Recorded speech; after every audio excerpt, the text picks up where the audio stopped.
It's April 6, 2003. High above the battlefield near Baghdad, two A-10 Thunderbolt strike aircraft slice through the Iraqi sky. Leading the mission is Lieutenant Colonel Raymond Donk T. Strasburger, with his wingman, Captain Billy Bob Thornton, flying close behind.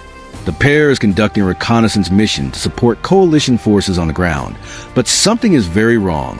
A massive sandstorm has swallowed the region, turning the world beneath them into a swirling sea of dust.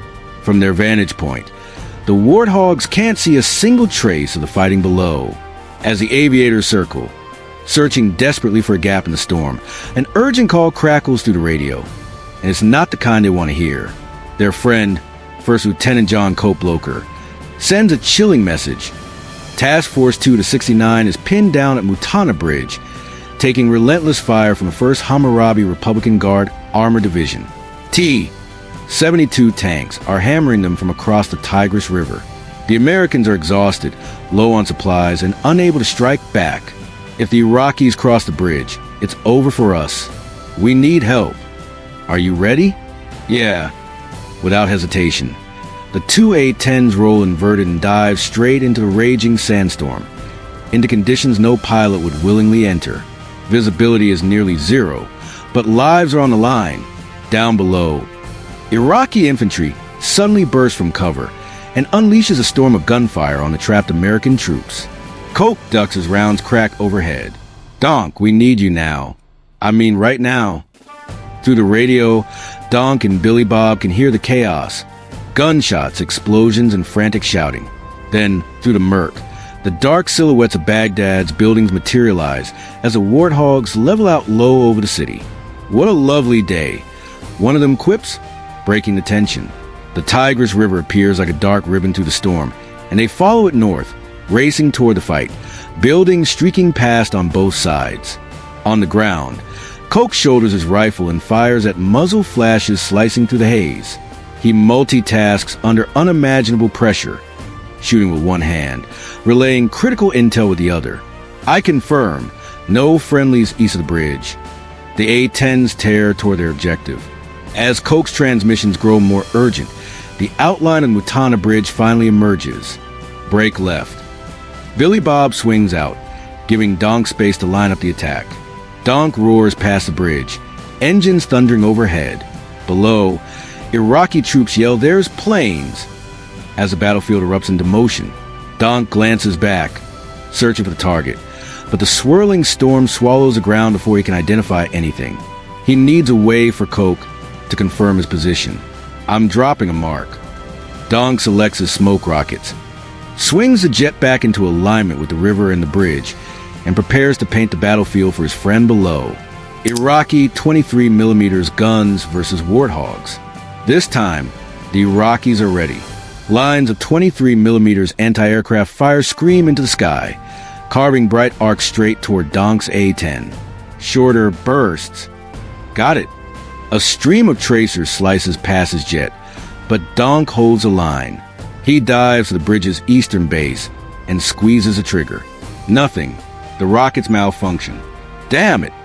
The bridge rushes toward him. Below, muzzle flashes light up the riverbank. Tanks, vehicles, all firing. With no smoke rockets and no time, Donk slams a flare release and scatters a wall of pyrotechnics across the shoreline. He yanks right, skimming low over rooftops as AAA fire fills the sky behind him. We're taking AAA, IDOC the tank. Request clearance. Coke spots Donk's flares in the distance. He knows Donk is right on target. Donk, you're clear to engage.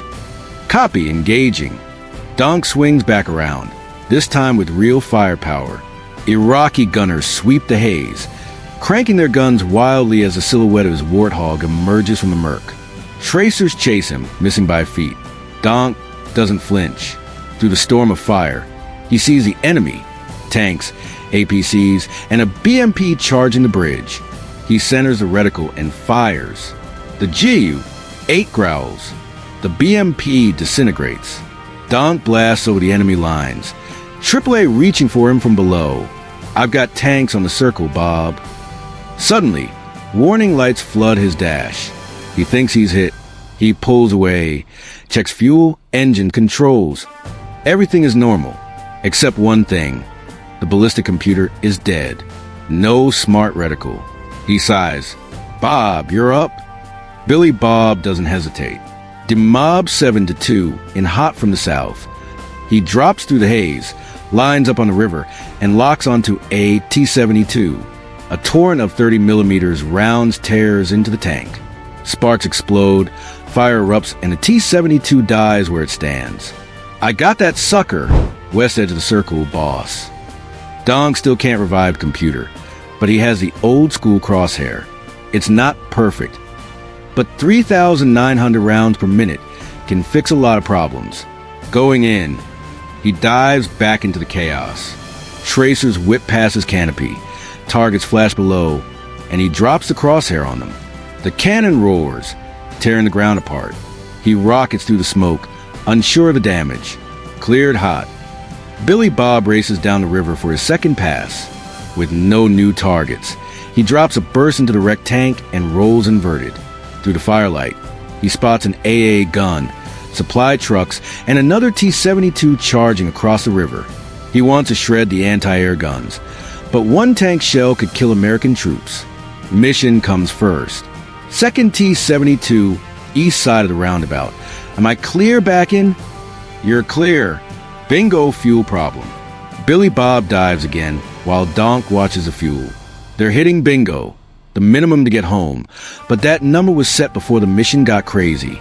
Donk knows they can push it. I'm recalculating bingo. He checks the distance to the nearest base, doing quick math through the turbulence. Below, Billy Bob sweeps the river for the third time. As the smoke clears, the wall of anti-air fire returns. Take more lead on him. Got it. He locks onto the T-72. The 30mm rounds punch through its thin top armor. Boom! Fireball. Donk finishes his math. Revise bingo down by 500. Copy. Billy Bob resets and turns for another strike. He speeds upriver toward the supply trucks. Unaware of the lone Iraqi with a man pad, the missile launches. Rocket flies past the A-10. The missile tracks, then veers off, streaking past Billy Bob's left wing. He yanks right and escapes into friendly air. You all right? Yeah. He pushes the fear aside, rolls in again, and dodges tracers. The trucks appear, he fires. The 30mm shreds them, fuel exploding into flames. Got the trucks. Copy. I'm going in. Donk drops toward the battlefield. With the ballistic computer dead, he switches to a Maverick. Visibility is terrible, but he has no choice. Through the haze, shapes appear. He locks onto a BMP and fires. The Maverick dives and slams into the vehicle, erupting in flames. Iraqi forces finally break, retreating into buildings. The enemy is pulling back. You're doing great. But fresh AAA suddenly fills the sky. Bob, one more run, then we RTB. Let's take these guns out. Hell, it's about time. Billy Bob versus the AAA battery. Billy Bob swings back and targets the AAA gun he saw earlier. He fires, shredding it instantly. As he turns west, tracers skim past his wingtips. Above him, Donk spots a second gun firing at Billy Bob. Demob 7-1 coming in from the south. Demob, this is advance. Commanders are thrilled. Get more ammo. Keep rolling in. Stay safe, good hit. Donk dives and blasts the second gun into scrap. Coke, we're at bingo. How copy? Copy. Second A-10 flight inbound. The guys down there send their regards. Drinks are on me when you're back. Copy that. Good luck. The battle ends. After 40 minutes of non-stop combat, Donk and Billy Bob finally break off. Their support saves Task Force 2 to 69. No armor vehicles lost, minimal casualties.